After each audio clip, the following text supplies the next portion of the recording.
नफ़रत जिस तरह पैदा हुआ जो पिछले 75 साल में हमने नहीं देखा। और ख़वातीन के बारे में अगर पूछेंगे तो हमारा मुल्क में पिछले 10 साल में ख़वातीन के ऊपर जुल्म, चाहे घरेलू तशद्दुद या बाहर में पब्लिक प्लेसेस में, ये बहुत ज़्यादा हो रहा है।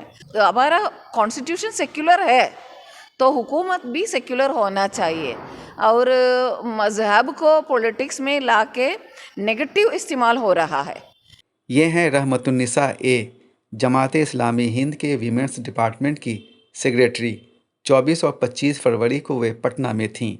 इस दौरान उन्होंने जमात इस्लामी की बिहार कार्यकर्ताओं के 2 दिवसीय सम्मेलन को संबोधित किया।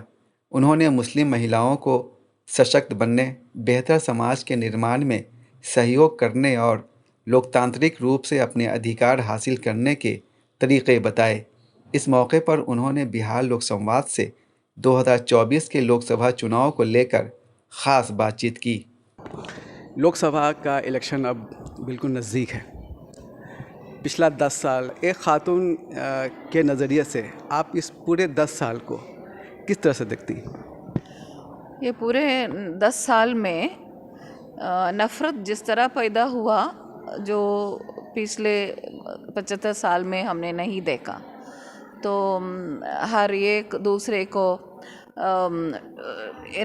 डाउटफुल में लाके और लड़ाई झगड़ा वगैरह, बहुत सारे नौजवान को अरेस्ट करके और बहुत सारे स्ट्रीट में लोग एक भी दूसरे को मारना पीटना, इस तरह का लड़ाई वगैरह में बहुत सारे ख़वातीन भी बेवा, अचानक बेवा होना, या शौहर ज़िंदा है लेकिन अगर कहाँ है, गायब है, पता नहीं, इसलिए उनका ज़िंदगी अज़ाब किया।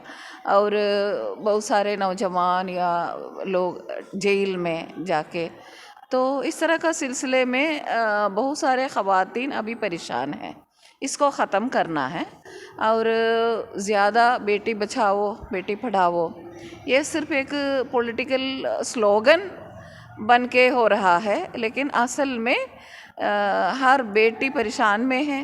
असल में बहुत सारे रेगुलेशंस ऑलरेडी मौजूद है, लोग उसको सही तरीके से इम्प्लीमेंट करना है, वो सही तरीके से इम्प्लीमेंट नहीं हो रहा है।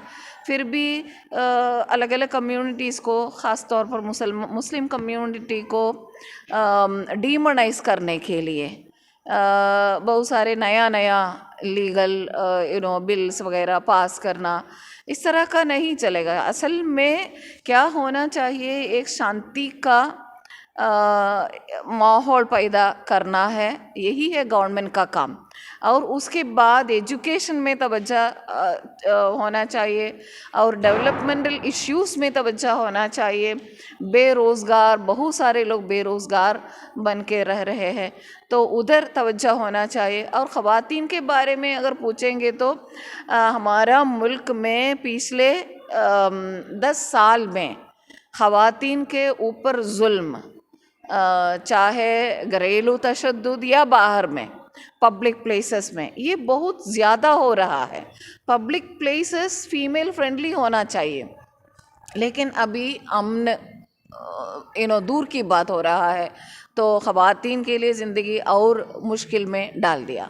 दूसरी बात यह है कि बहुत सारे ख़वातीन एजुकेशन हासिल करना चाहते हैं, लेकिन उसके लिए सहूलत अरेंजमेंट्स गवर्नमेंट का जो स्कूल्स कॉलेजेस वगैरह उतना ज़्यादा नहीं है जितना होना चाहिए। और वो इंस्टीट्यूशंस भी फीमेल फ्रेंडली होना चाहिए, टॉयलेट फैसिलिटी को लेकर, प्राइवेसी को लेकर। और आपको पता है कुछ कम्युनिटी को डिमोनाइज करने के लिए यहाँ भी एजुकेशन फील्ड में भी कर्नाटका जैसा जगह में हिजाब पहनने वाले लड़कियों को ज़िंदगी अज़ाब किया, और बहुत सारे लड़कियों को बीच में पढ़ाई छोड़कर ड्रॉप आउट होना था। तो ये सब चीज़ को हटा के, अगर हमारा कॉन्स्टिट्यूशन सेक्युलर है तो हुकूमत भी सेक्युलर होना चाहिए, और मज़हब को पॉलिटिक्स में लाके नेगेटिव इस्तेमाल हो रहा है। तो उसको ख़त्म करके मज़हब को पॉजिटिव इस्तेमाल में लाके समाज में भाईचारा, ब्रदरहुड को एनकरेज करना है। हर एक मज़हब का रिलीजियस कल्चर आइडेंटिटी को साथ लेकर ही, उसको हटा के नहीं, साथ लेकर ही हर एक को अपनी तरफ से डेवलपमेंट के लिए, अपनी तरह से पढ़ाई के लिए, अगर करियर डेवलपमेंट के लिए उसके लिए कोशिश करना है। ज़्यादा बहुत सारे स्लोगन्स वगैरह हम देखते हैं, सुन रहे हैं, लेकिन फील्ड में अगर देखेंगे तो ये सब चीज़ उल्टा हो रहा है, नेगेटिव मोड पे हो रहा है। तो हमारा मुल्क पीछे जा रहा है, पीछे पुल करके डेवलपमेंट में, इकोनॉमिकली, सोशली, कल्चरली अगर आप देखेंगे तो कंट्री पीछे जा रहा है।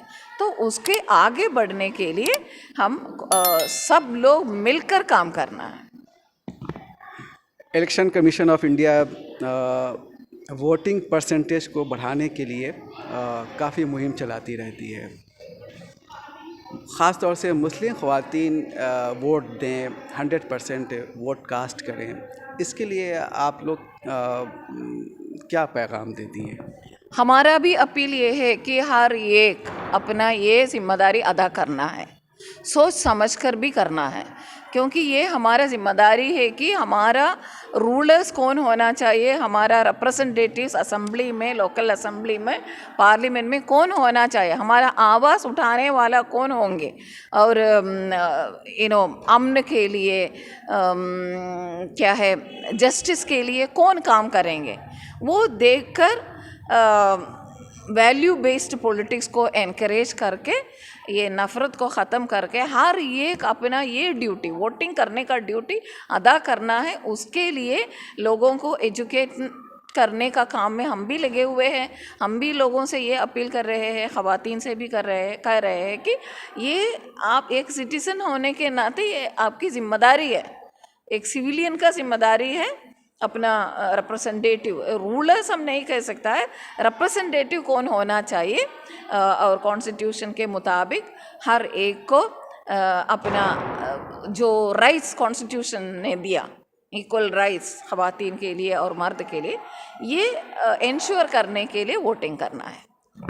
अभी कुछ समाजी संगठन हैं, कुछ स्टूडेंट्स के विंग्स हैं, लोकसभा इलेक्शन के तनाजुर में अपनी अपनी डिमांड्स गवर्नमेंट से कर रही हैं। क्या जमात इस्लामी हिंद भी ऐसा कुछ डिमांड्स हो या कुछ मैनिफेस्टो है जो रिलीज़ करने का इरादा रखती है? जमात इस्लामी खुद नहीं, सब एक मिलकर सेक्युलर लोगों का भी सबके साथ सब एक मिलकर ये अपील है कि मुल्क में अमन होना चाहिए, जस्टिस होना चाहिए और डेवलपमेंटल इश्यूज़ में फोकस करना चाहिए, वैल्यू बेस्ड पॉलिटिक्स लाना चाहिए, नफ़रत को ख़त्म करके हम आगे बढ़ना है। हर एक मज़हब मानने वाला या कोई मज़हब को नहीं मानने वाला, सबको एक साथ इस कंट्री में सुकून से रहने का मौका मिलना है।